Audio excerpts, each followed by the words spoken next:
Welcome to Fuel. I'm Ian Gordon along with Dennis Pitzenbarger and Nick Miles. Nick, what's on this week's show? Ian, on this week's show, we're reviewing two brand new cars, the new Dodge Nitro and then the Acura TL S-Type. We'll also be in the pits with our friend Ty from Baxter Auto Parts. And it all starts right now.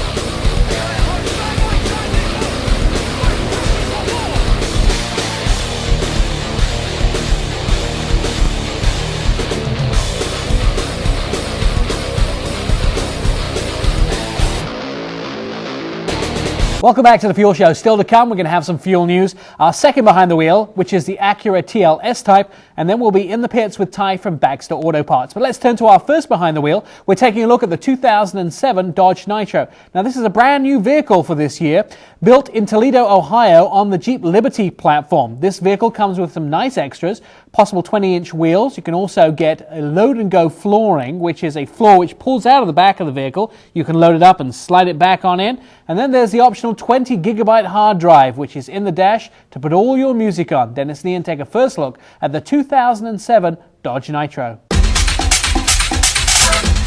The first category for the Dodge Nitro is Q Factor. It's the gadget or tech score. One gadget I liked is the load and go rear end. It's basically a Joey bed built in from the factory. Another is the MyGig. It's a computer interface that runs the navigation, the Bluetooth, and also an MP3 storage device. So it's basically an onboard jukebox. Yeah, it's too bad that isn't a standard item, but it is optional. Now, you don't leave me a lot to talk about, Ian, but I will talk about this. The fact that the vehicle does come standard with all the regular power goodies, power windows, locks, cruise, mirrors, all the little things that you expect on a vehicle that might be priced a little bit more than this one. So I think for Q Factor, it's not going to be too high. The vehicle that we happened to test didn't have a lot of the optional equipment, but it did have a lot of standard items, like I had mentioned, the power windows, door locks, that you kind of expect in these days vehicles. But how are we going to score it, Ian? We'll give it a 3.75 for Q Factor for the Dodge Nitro.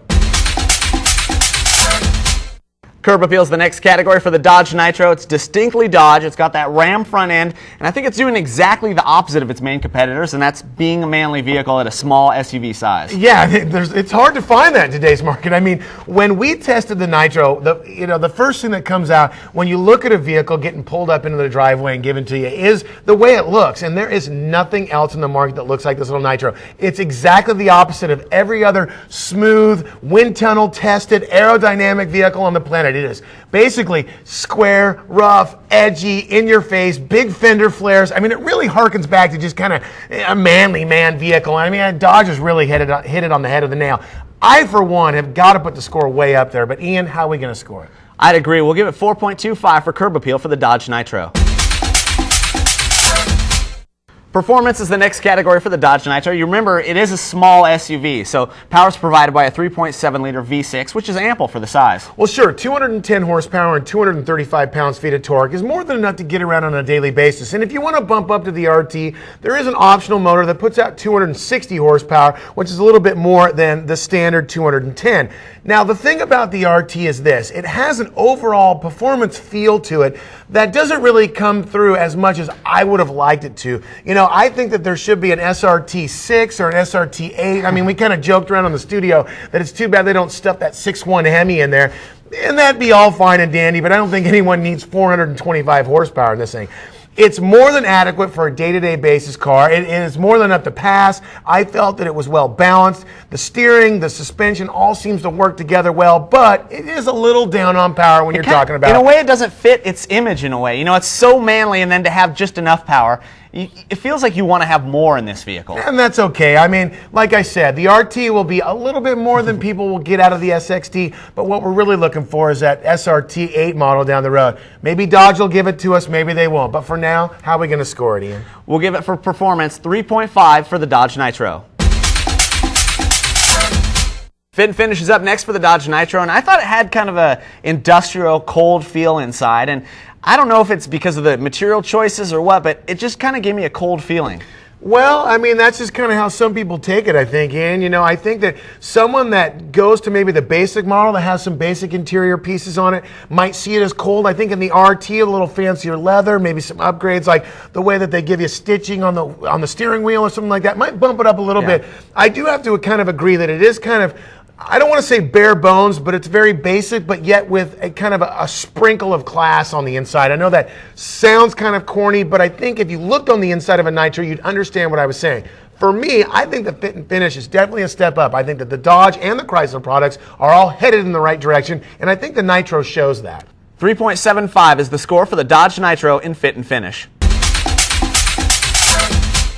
Drivability is the final category for the Dodge Nitro. Two features I liked about this vehicle: tire pressure monitors from the factory. I think that's nice in an SUV, as well as a great driving position. You can see well out the front or the back of the vehicle. And you do kind of get that commanding look or feel about when you're sitting at the wheel. You know, the thing that I liked about the Nitro was this. You do feel like you're in command. There's no blind spots.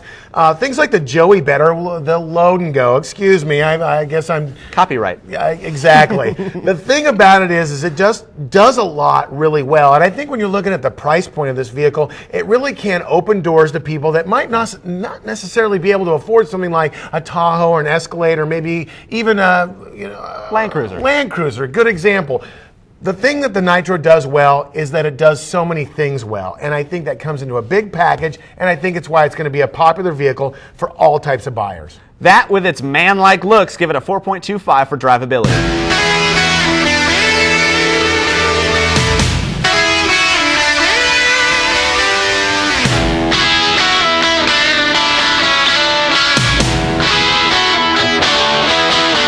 Let's see how Dennis Neon scored the 2007 Dodge Nitro. In Q Factor, they gave it a 3.75. Curb appeal, how the vehicle looks from the curbside, a 4.25. In performance, a 3.5. And fit and finish, a 3.75. Finally, for drivability, the overall usefulness of a vehicle, Dennis Neon gave it a 4.25. The total score for the 2007 Dodge Nitro was 19.5 out of a possible 25.